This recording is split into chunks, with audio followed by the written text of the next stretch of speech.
So what you're about to see, I filmed just before I heard that Putin had given immunity to Wagner and Prigozhin was off to Belarus. Nevertheless, I think my point stands. I think it's still true that authoritarian dictators do what they do. So with that, here we go. So the last few days have been pretty trippy, watching what's going on with Prigozhin and the interaction between him and the official military and Putin. And the question that I keep getting from my viewers are things like, well, you said that he was Putin's mouthpiece, so do you still believe that he is Putin's mouthpiece? Okay, so I'm going to address that. They got that from these videos. Is he Putin's voice? Why he said it? And then there's another one over here that says a Prigozhin's secret sauce. Now, yes, I do still maintain the basic concept that I had before, but I think things may have shifted. We're not exactly sure yet, but it looks that way. Now, here's what I said before. I'm going to show you two clips. This is from the first video where Prigozhin was attacking the military, and my claim was that Putin is using Prigozhin to speak against the military so he doesn't have to. Just one moment. Let's hear this. I think that even YouTubers who support Ukraine are getting it wrong because they're missing a piece of the puzzle. So Prigozhin was saying things that, if you didn't know better, would sound pro-Ukrainian. But if you know better, and when I say you know better, I mean this. So a couple of days ago, I did this video here on Prigozhin's secret sauce. And in that video, I was looking at an article in Radio Free Europe talking about how Prigozhin is a special operation within a special operation. That is, he's working for Putin to be the gadfly, to give Putin's message to the military or to the oligarchs or to whoever, this person or that person, this group or that. Okay, and so this video that I was talking in, he was speaking to the military. Now the other one is this, and it was speaking to the oligarchs. And here, listen to this as well before I show you what I'm about to show you. Pro-Ukraine, look what he's saying.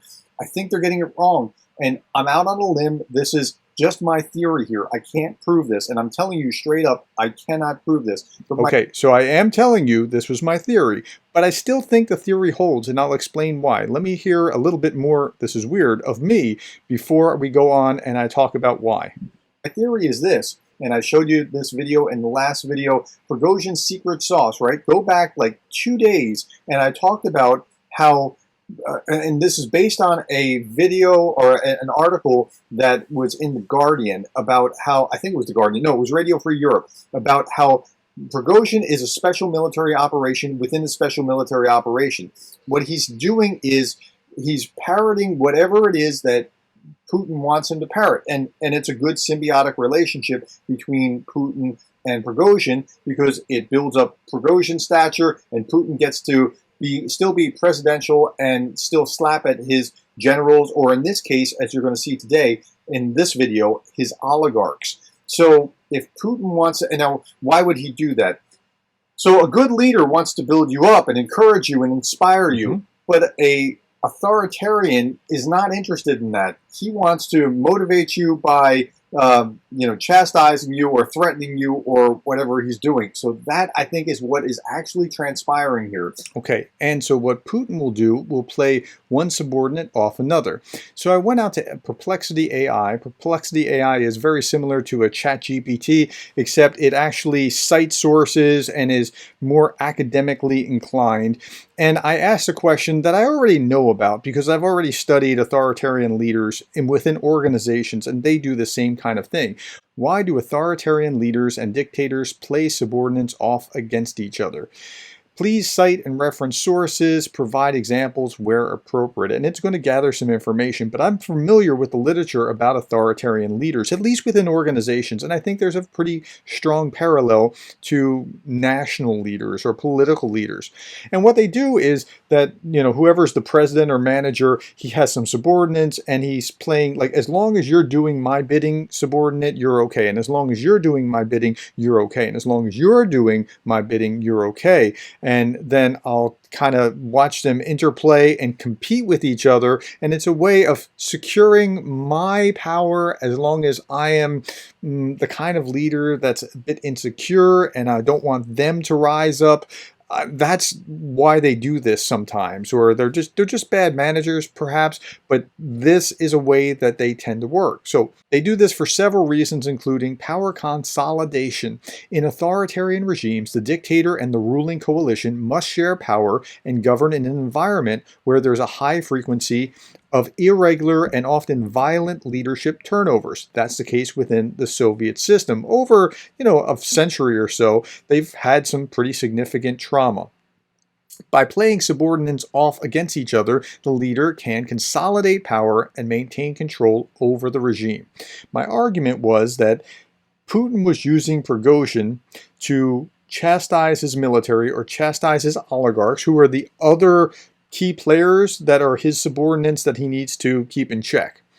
And so Prigozhin at least was his mouthpiece. And when he's done with using Prigozhin for that way, maybe he'll use the military and build them up to play against Prigozhin, or maybe he'll use his oligarchs to play against Prigozhin or play against the military or whatever. Okay, so there's this divide and conquer strategy. By creating divisions among subordinates, the leader can weaken potential opposition and prevent them from forming a united front against the regime. Now, I don't think that Prigozhin is going after Putin.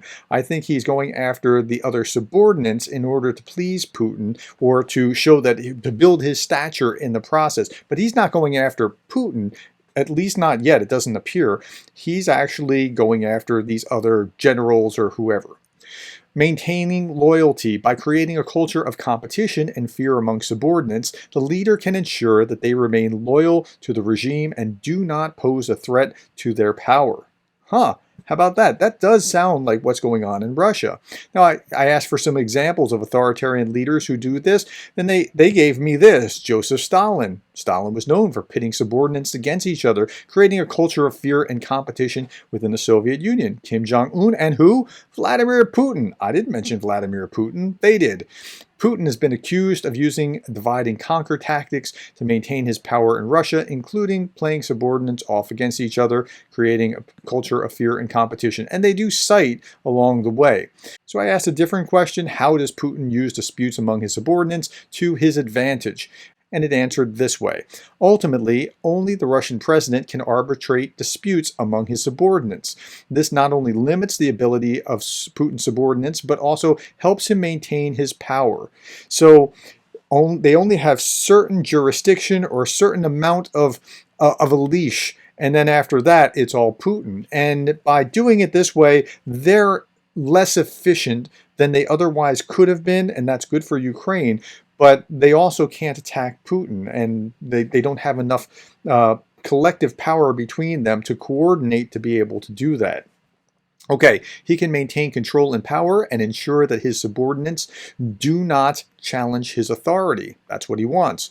Putin has been described as both a unitary micromanager and an absent, aloof, and often indecisive leader. Now, here, this is a really interesting nuance. By allowing disputes among his subordinates to play out, Putin can avoid making difficult decisions and maintain his image as a strong and decisive leader. Now, Putin's subordinates are becoming increasingly independent, and this could spell trouble, which could make it more difficult for him to maintain his grip on power. And I think Putin has been very much exposed as not as powerful, as almost like the Wizard of Oz, man behind the curtain kind of thing, in the same way that his military was exposed as not being as powerful as we once thought when they first invaded Ukraine. By allowing disputes among his subordinates to play out, Putin can assess which subordinates are most loyal to him and which ones are becoming too independent. It appears that Prigozhin may be becoming too independent, and that won't work out very well for him if that is in fact what happens. But Prigozhin is maintaining that he's taking over, say, the military base in Rostov in order to press the attack against the Ukrainians properly. And so it's a really interesting kind of thing how this all plays out. But at least we know that dictators tend to act like this. And you may be in favor now and out of favor later on as the authoritarian leader is playing one off against another. Allowing disputes to play out could also make it more difficult for Putin to maintain his grip on power if his subordinates become too independent, and that is the threat. But I don't think we should be dancing in the streets and talking about a civil war. I don't think it's a civil war. I think that there's something less. I don't think it's even a coup. I think Putin is not in any real danger, at least not in the short term. I think that the military is in Prigozhin's sights, but not Putin himself. Okay, and then they cite the articles, and I'm familiar enough with the authoritarian leadership literature that this all rings true to me. So whatever's happening in Rostov is, I don't think it was that much of a threat against Moscow itself. Now it's a threat. It's in the sense that it's attacking the authority system, but their system is different. Like to do this like if you're an American and you're thinking through an American mindset, doing that is like anathema. You can't possibly doing that to the line from the president all the way down to a private. You don't do that. But in an authoritarian system where it's not the office that you respect, but the strongman authoritarian that you respect, it's a very, very different experience. Okay, so what I'm going to ask you to do, if you still want to follow up on that, is watch about 17,000 watch this. Prigozhin's latest rant is not what you think, and this is where he was talking about slapping at the military. Very few, only a small fraction, watch the other one where his rants are explained and he's slapping at the oligarchs. And then there's one other over here, and that is Prigozhin's secret sauce, the special operation within the special operation. If you really want to understand my context here, I would say go watch those videos. But do I still maintain that Prigozhin is Putin's mouthpiece? I'm saying he was Putin's mouthpiece. It's yet to be determined whether he will continue to be, but Putin was using Prigozhin, in my estimation, to get his message through to the oligarchs or to the military or whomever. And did he go a little off the reservation? He might have.